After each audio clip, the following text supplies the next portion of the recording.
thank you so much for coming. Q the God Thank you for having me. Here with me today. Can you introduce yourself and tell us a little bit about your background? I'm Q the God. I'm from the Bronx, New York. I started writing music as an outlet when I was a teenager. I saw my brother making music, of course, older brother for the first time. When you're the younger brother, you try to mimic and be just like. But it went from an outlet to a hobby to talent that kind of came about. I always loved performing in front of people, like no matter what, performance in my blood. My father was an actor. Oh yeah. My uncle is a writer, director, actor. He's done some shows off Broadway, on Broadway. One of his shows did make it to Broadway once, and so performance in the blood, yeah. So always love getting in front of people and doing stuff, and I found out like it's a serious catharsis for me, for real. It's very cathartic. Yeah, it's very therapeutic, isn't it? I think in one of your songs, I think it goes pain to pen or pen to pain. Oh yeah. It's like a great metaphor. Yeah, for real. It's a way that I can speak brutally honest with myself, because I'm quite the honest person with everybody else. But with me in a situation, I tend to like kind of lie to myself to make it seem like everything's okay, when it really hardly ever is, especially in my head. Dealing with certain mental illnesses and just being part of the environment I was in growing up wasn't always perfect. So it's a way that I can express my truth. Mm-hmm. Can you talk a little bit about it? Like, we all know that there's still such a like mental health stigma in certain communities. Let's be real, like from like in the hood. Absolutely. Or like even where I'm Polish, and like my family, it's still like, you know, like if you go to therapy, you're a pussy, or like that means you're not strong enough because you can get your shit together. And like not all the time. I feel like it's changing a little bit, but there's still like, whenever I talk to guys from the hood, I hope it's okay to say, of course, it's like, oh, therapy, oh, you're just gonna pay some bitch ass person to tell you what you want to hear. Exactly. Yeah. I mean, even me myself, when therapy is brought up, I'm like, I'm not gonna pay nobody to fucking talk to them. I don't fucking know them. Like, there you go. I'm not fucking talking to them. Like, you see? And it's just weird, because that would be the ideal person to talk to, right? Like a stranger who has absolutely no opinion or bias or any type of anything in the world that you're living in, to be able to tell them, and they can give you an angle that maybe you don't have or nobody else around you can give, because they really are truly on the outside. But at the same time, like, if I don't fucking know you, I'm not talking to you. And I mean it's true, which is awkward. why it's awkward. Whenever I had therapy, I was like sweating, like just because it was so awkward. And I know what to tell someone. Like, I know what people want to hear, and I will say, I kind of like, I can anticipate what this person wants to hear, so I will say whatever. And like, I would disclose a lot of information, but at a certain point, I was just like, I don't want to fucking talk about my family anymore. Like, yes, there's a lot of trauma. Yes, there's a lot of dysfunction, chaos, trauma. I don't want to talk about it no more. But then, what's interesting is that, like, I have like this awareness. I know like what's going on. I know I can tell you like, oh, the reason I am, let's say, neurotic is because no one paid attention to me, or like I have a fear of abandonment. But at the same time, I don't feel shit. Like, I don't let myself feel shit because there's so much like you block defense Yes, I blocked there's walls and there's defense mechanisms, and I think, you know, as people, we create those type of things because it's, if we didn't create those systems and we didn't create those mental blocks and put up those walls, then it would be hard for us to get through life being the type of people we are. Yeah.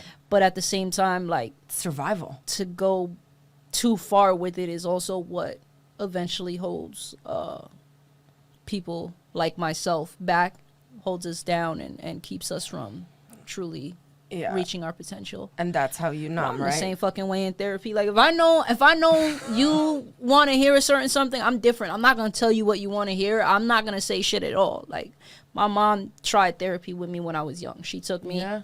It was 1 word, 2 word responses, me staring at the bitch like, you fucking done here? Because you ain't getting shit out of me. Can we go? Like, that was that. I was always good at playing the game. I can play a fucking game. Oh, they didn't want to play. I hurt feelings. Like, I'm not.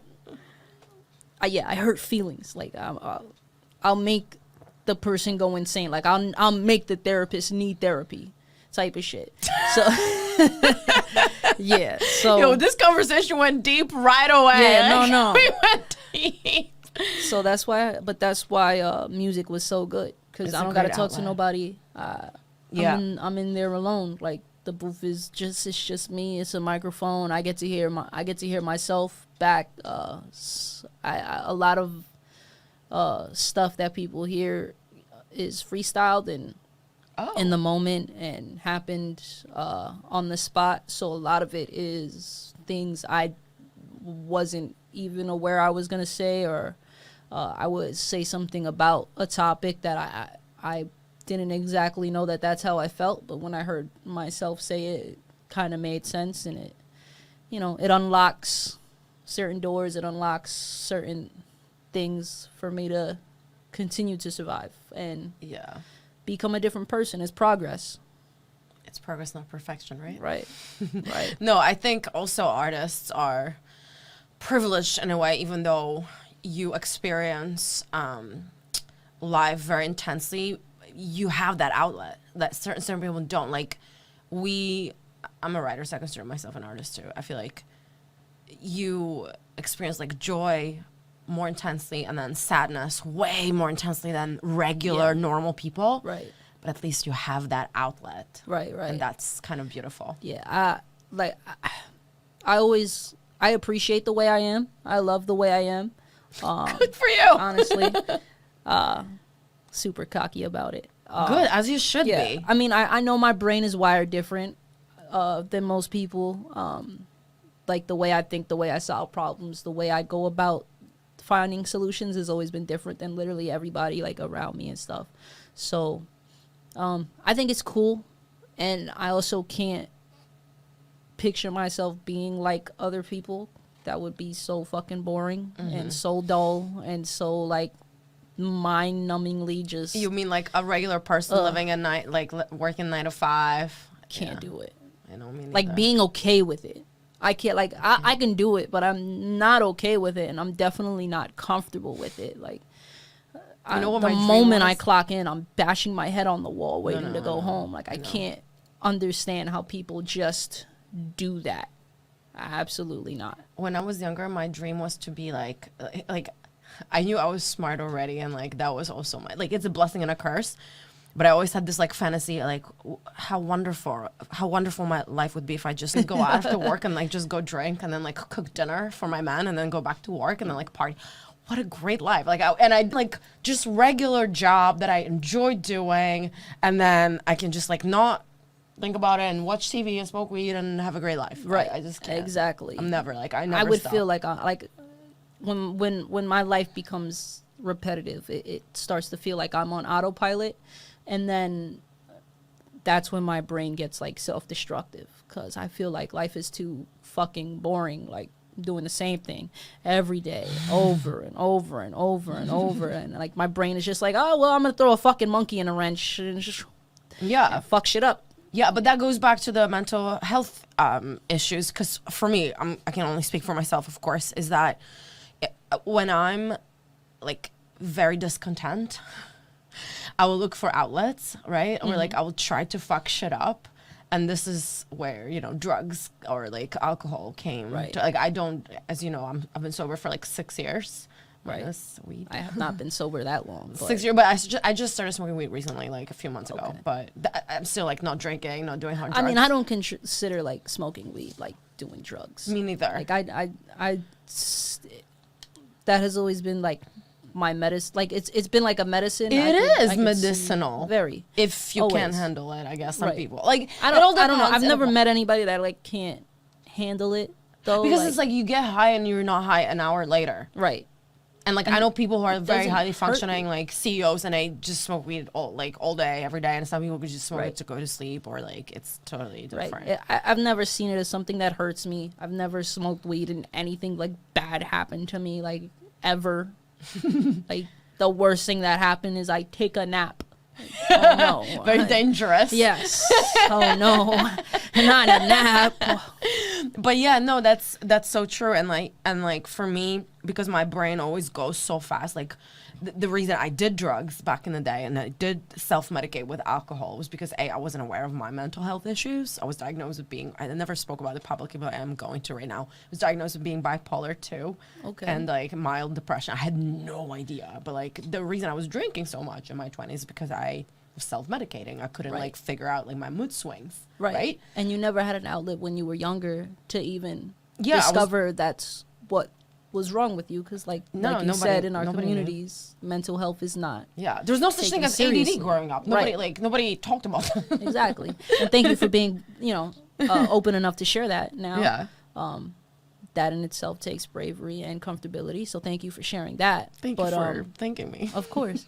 But it just all comes back to the music, and it's when we have these epiphanies and things that are happening in life. Even when my addiction was active and I was really spiraling and going downward, I tend to write the most because my ability to come up with things on the spot gets really, really, really, really bad. So I write a lot because it's still the same amount of shit, if not more, going on upstairs. It's just I can't get it out on the spot as much.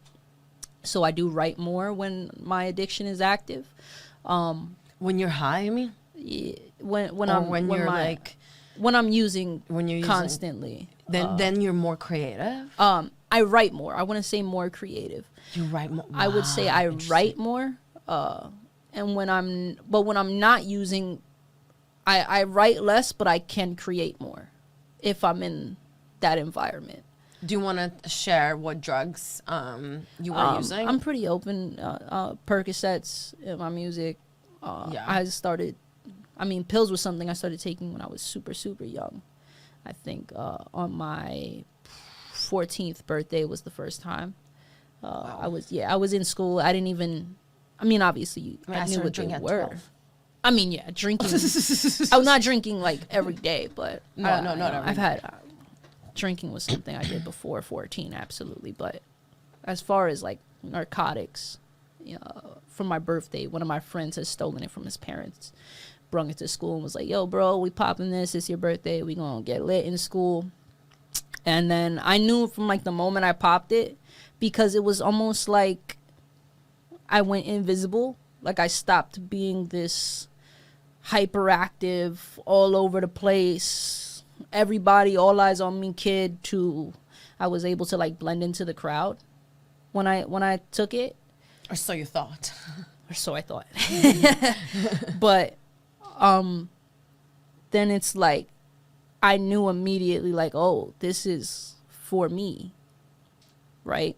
So then it became a problem like immediately. And you obviously loved it so much, yeah. Oh, just like for me, it was cocaine. I just loved it instantly. It's instant gratification. It gives you everything you want in a moment's notice, and it makes you become who you think you want to be.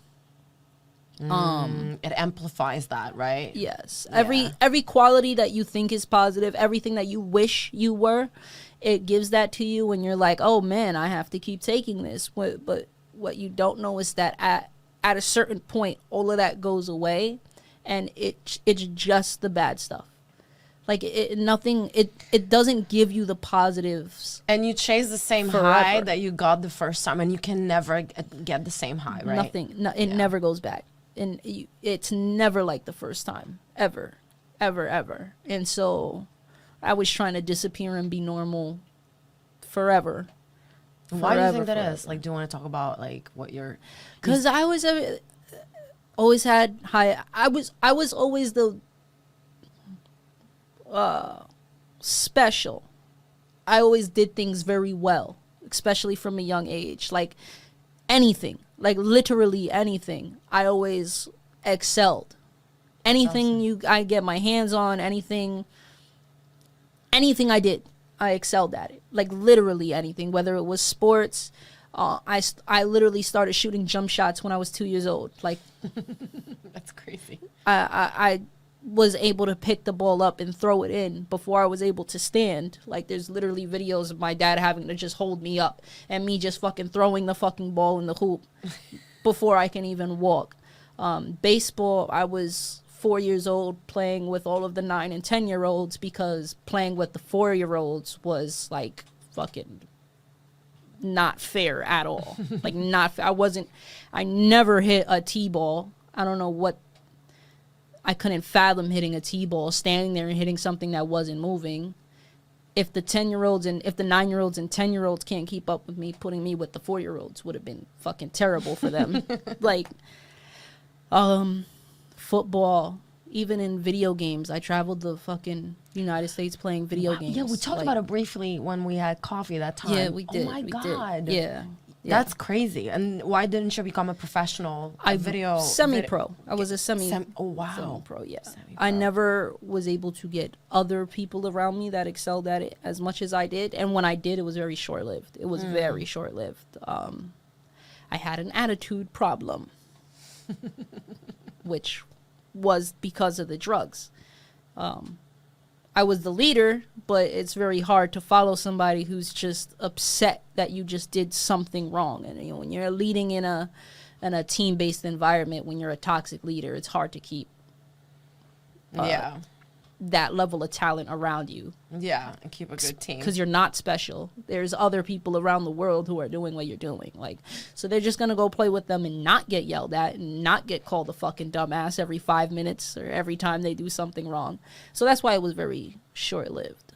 Not me being a semi-pro, because my gamers curse really bad, like curse each other out so badly. Oh, like, yeah. you know, like this game 2K. Oh yeah. Like, that's not even the most toxic. And the type of shit that they were saying, the most racist, disgusting slurs. Yeah, no, that's not. I was like, this is insane. Like, literally, no one gets a pass. Every race, every nationality, every gender is being really like dissed. I was like, this is crazy. Like, how can and they don't even get upset with each other. No, they're just like smoking. It's so weird because it's just a game. Like, you can say whatever the fuck you want. At the highest, racist. I mean, at the highest level, it's fucking. It could get wild. Like, you know, it could get wild. Pretty, especially like, at tournaments when like it's 4 people sitting here and the other team is sitting on the other side. Like, if that's what they say at home, imagine what they're doing when they're shitting on each other and the person's like 5 feet away. Like, I'm getting up and saying anything I fucking want to them. They'll stab each other, most likely. It could be some wild stuff done. You'd think they just say racist stuff at home. No, exclusively. There's a lot. It happens a lot at tournaments, in person. Just, it gets wild. But wait, it's fun. What else did you excel at, or you still excel at? We'll get to music in a second, but outside of music is actually one of my questions was, what do you do outside of music? Outside of music now, I used to, during COVID, I started fighting again. I did, martial arts. I was a wrestler. Oh, wow. When I was in middle school and high school.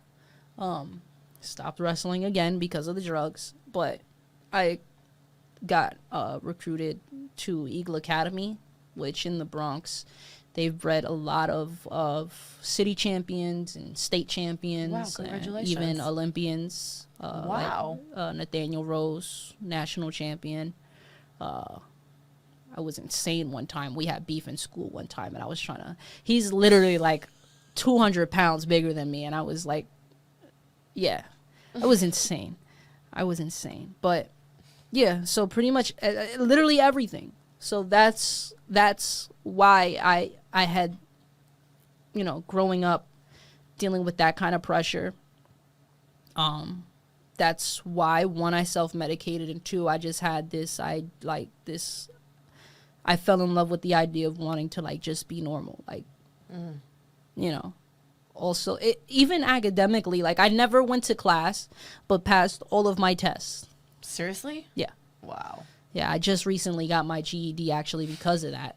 Congratulations. Because I never went to class, but all of my tests were passed. All the state exams, SAT scores were extremely high. Like everything. Goes to show that you don't really need to go to class in order to pass. Kids don't listen to this. Go it's to not school. everyone Go is to as genius as Q the God. Okay, go to stay in school. And drugs are bad. Okay. Oh my god. But okay, so speaking of music, when did you decide to take it more seriously, I guess, or like you decided to take it to the next level? It wasn't even using really as an outlet is one thing, but like trying to do it professionally is like a whole different ballgame. It wasn't even my decision, honestly. It really wasn't even my decision. Like my cousin completely kidnapped me. It was actually pretty early on during COVID, so I don't know if you knew what it was. Were you in New York during COVID? Yep. So it was fucking crazy outside. The cops stopped trying to stop anything.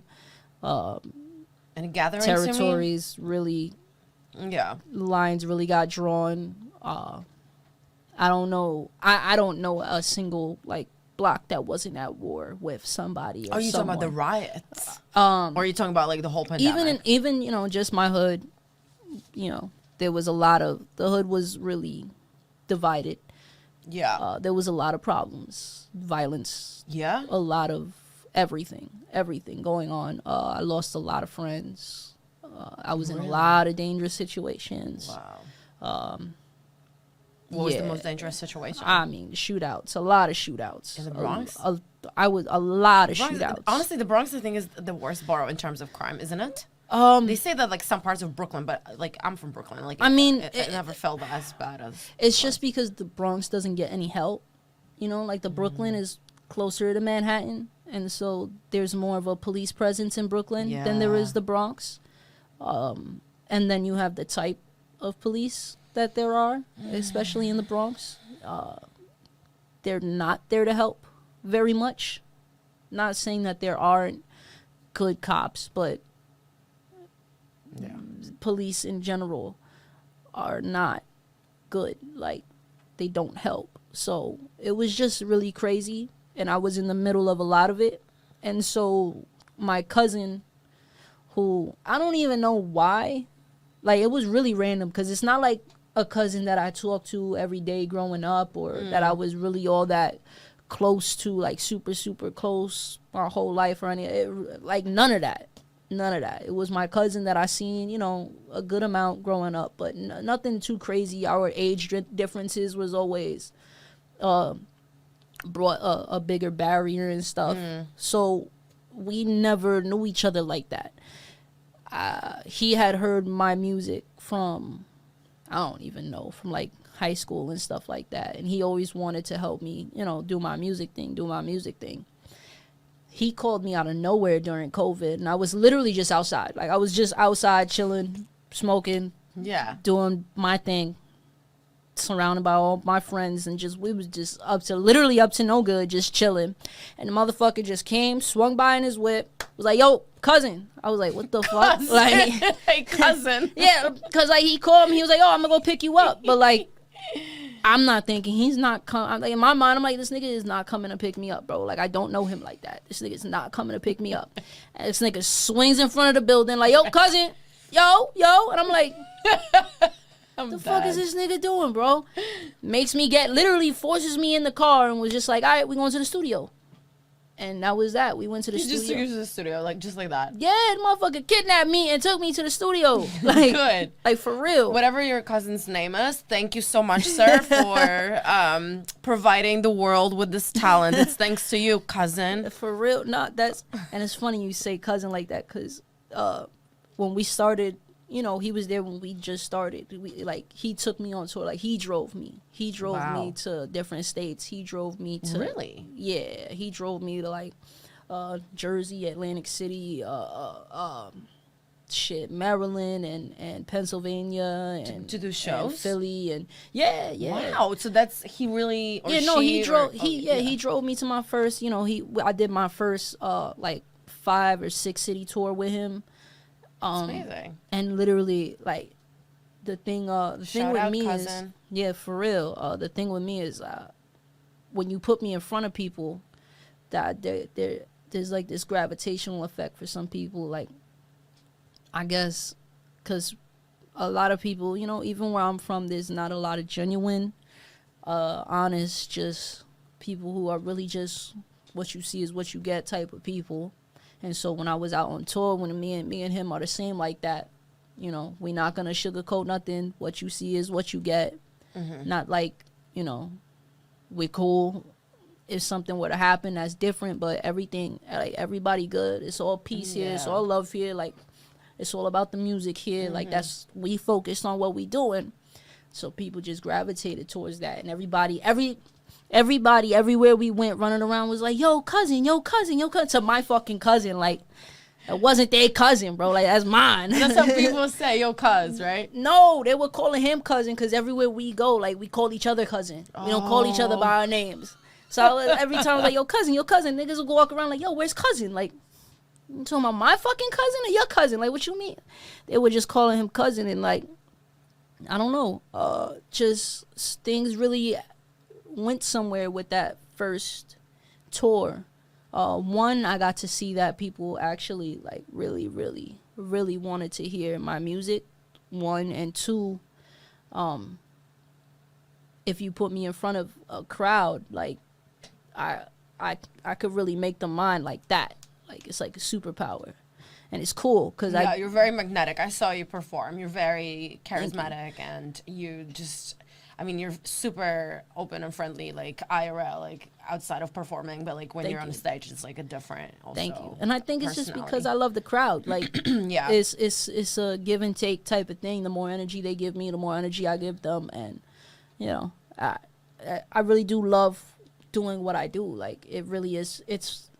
And it's fun to me. Like, it's not a job. Like, I have a really good time performing for people and making people happy. And with some of the lyrics, I've come off stage and, like, really had people, like, hug me or needed to hear what I actually had to say or, told me, like, words from specific songs and told me, like, yo, that's really how I'm feeling. And that really got me through this. I have, like, text messages from people who are like, yo, I'm playing this song on repeat because this is how I feel and this is getting me through this, down, the third. And, like, so that really makes me feel, like, that makes me feel good. Yeah. That's the type of shit that's your purpose. Yeah. Like, you're actually helping other people. Well, and I never had that, personally. I never had that. Like, I never listened to nobody and was like, wow, man, that's how I feel. Like, no, never fucking had that. I had that, like, with some songs, I guess, but not consistently with, like, one, like, whole album. But, yeah, some songs from different artists may resonate to how I feel at one moment. But I'm dying to ask you about that song, Trisha. Trisha. It's, like, stuck in my head today. Oh, my God. And there's a reason why I'm very curious about this song. And I haven't listened to the lyrics properly until today. Like, I really listen to your shit all day, right? Like, your songs, and like, thank you. I listened to it before when you sent me like all the work that was unreleased as well, I think, at the time. A couple of were unreleased, but today I was just listening to Rock Bottom a lot, and then Trisha. And now the question I have is, who is Trisha?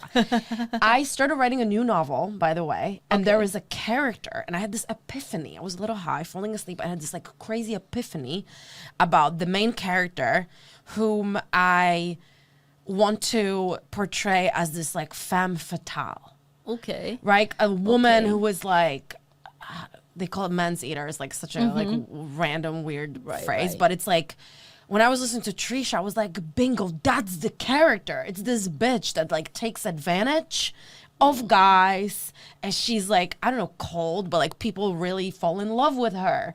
And I think that's Trisha. And she's very self-aware. She knows what she's doing. She knows what she's doing, but she's still like, she will give it up, but like she will take shit in return. And then, so yeah, I wanted to ask you, like, who is Trisha? Is that like, because you and Gigi are on the song. Right, So right. do you both know Trisha? Or like the. Well, Or I is mean, it, like, everybody knows a Trisha. Everybody knows a Trisha, right? Well, I want to know. Everybody knows a Trisha. Yeah, I want more details about Trisha because that's like my field research for my novel right now. I wish he was fucking here to tell you how that song came about because it's really ridiculous. It's really ridiculous. He's not here. He can get in trouble, so I can't. So I'm gonna say it. Oh. Yeah. Oh, He can shit. get in trouble, So but I there's can't. like So I'm an gonna say actual. it. So check this out. So he pulled up. I had just gotten my own crib and shit. Like, I'm talking about my mattress was still on the floor. Like, I had no furniture. I think he was sitting on his weird ass like, I don't even know if it was a chair. I know I wasn't sitting on a chair. I didn't have shit yet. I really didn't have nothing. And I have this little tiny fridge, right? Is where I used to keep like a bunch of drugs in this little fridge.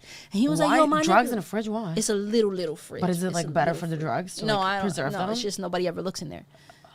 Yeah. So he opens up, except for fucking Gigi, of course. So he opens up the fridge and he's like, "Yo, bro, what's this?" And he pulls out a chocolate, and I'm like, "It's mushrooms, bro. Like, don't eat that." And he goes, "Oh, Perfect. And of course, he fucking eats it.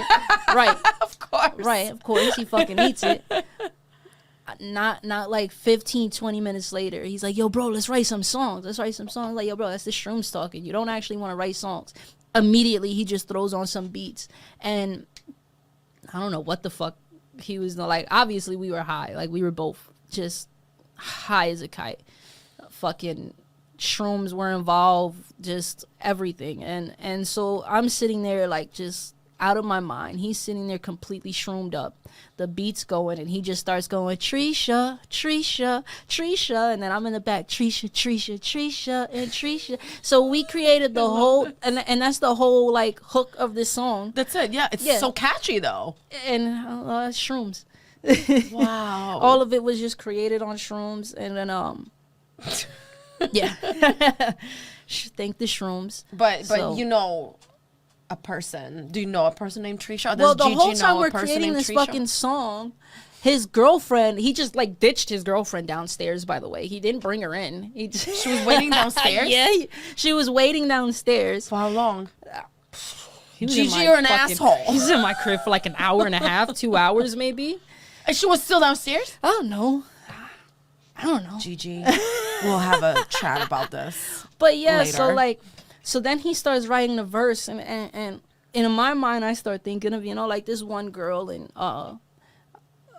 she was, pretty, of course, but she was a whore, and yeah, but she knew it. Like, it was like her whole thing, and She owned it. yeah, and good. me and her, like, we were like of course, this is when I was in high school. We were like partners in crime. Like, it would really almost be like I would sick her on people, and like we would get. You were pimping her out. No, not that would require like money exchange. Oh. It wasn't that. It was just like I knew what she was about, and when like, let's say like someone who I really wasn't that cool of a friend was like, "Oh yeah, who's she?" I'd be like, "Oh shit, we got one." She would get whatever she wanted, and I would get whatever I wanted, and whatever it was, whatever beneficial thing That's like an came out of- internship before becoming a real pimp, I feel like. Yeah, but it wasn't. But I wasn't. There was no money exchange. But that's still like, you're getting some goods. It would be like maybe. items, or like if there was like a drug I like, or like sneakers. Like, I remember one time she was like, "Yeah, buy sneakers," and she made him buy like she wasn't my size, obviously, and he was like, "Who the fuck am I buying these sneakers for?" And like, she literally came to the front of my building, like brung them upstairs and went back down with him and left, and I was like, "Oh, thanks." And like, yeah, we were partners Why in would she crime. do that for you? Just because she loved you? Because I was chilling. I think that's was one thing. It was also like because I never had no relations with her because she was a whore, and I just wasn't into it. interesting. But yeah, so that was cool. So in a way, your relationship with her was probably more intimate, even though you didn't have Right, physical right. like So relations. in- It was in- still more intimate than fucking other people because that's like so common for her. Right, and that's why my verse in the song is more. Gigi's verse is more brutal, and my verse is more so like romanticizing the Trisha. but knowing exactly where she comes from, and nowhere in the song do you ever hear, you know, me doing it. I'm just very aware of what she's doing and how she's doing it and why she's doing it and what she's doing it for and why you should not get caught up with Patricia. Wow, I love that. Yeah. So what are you working on right now? Right now, working on my own album. My first album. I haven't had an album yet. They've all been little EPs and stuff. But I'm working on my first album, called Ascension, and yeah. So I'm just now like visualizing some of the artwork for it, because all of the details in my artwork from previous EPs, they've all like, you know, it's like a little like sketchboard, you know, like a scene board. You know, one, if you line them all up together, you could very easily see that one comes after the other, comes after the other, comes after the other. It's telling a story in sequence order. And that's cool. It also mirrors a lot about, you know, my life at the time. When I wrote The Descent, I was just starting. It's my first EP. I was just descending into whatever I was doing, just dipping my toes in, just basically getting my feet wet and figuring out what it is. And when you're doing that, you have high hopes and you have these, you know, fantasies about, you know, riches and all this stuff that doesn't necessarily happen that fast, but in everybody's mind, they think they're just going to do it and it's going to happen and they're just going to get it. Yeah. Then you have Rock Bottom, where obviously the more reality of it sets in, and you start to see that not only is what you were doing, not only is it not what it seems, but neither is the people around you or what they're doing, or you start seeing the flaws in the way you were moving. And then, of course, some of the things you were bringing with you, some of your baggage is starting to take its toll and self-destructing, and how that all plays a part in how you're trying to go, you know, how you're still trying to go about it, still trying to move forward, but you yourself are going backwards. Or at the time I was personally, but not musically. Musically, I was going as far as, you know, I was going further than I ever was, but personally I was completely falling, tumbling, crumbling, self-destructing within myself. Yeah.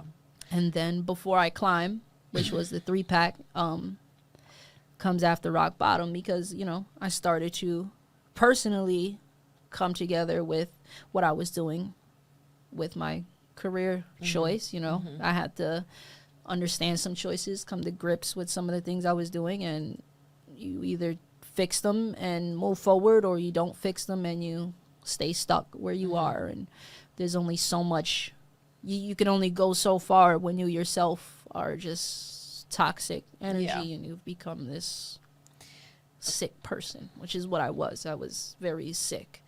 But at least you're self-aware of that, and that's maybe what the albums are touching upon, and that's great, because that's maybe what people are resonating with so much. And right, that's a beautiful thing. It really is, because, you know, as I told you, I've gotten a lot of text messages from people who really they feel it. They really do. It's that real. That's why I try to be as honest as possible, and that's why why I thought my first album would continue it and would be called Ascension, because we've already done The Descent, we've already done Rock Bottom, the last one was Before I Climb, and now we ascend into whatever it is we were supposed to be. I love it. That's a great... Buy the merch, by the way. I love it. Yeah, I should buy it too. It's beautiful. Thank you. I have this, I don't know if they saw the back, but I got... Even Rock Bottom, we were talking about it on the back, you know?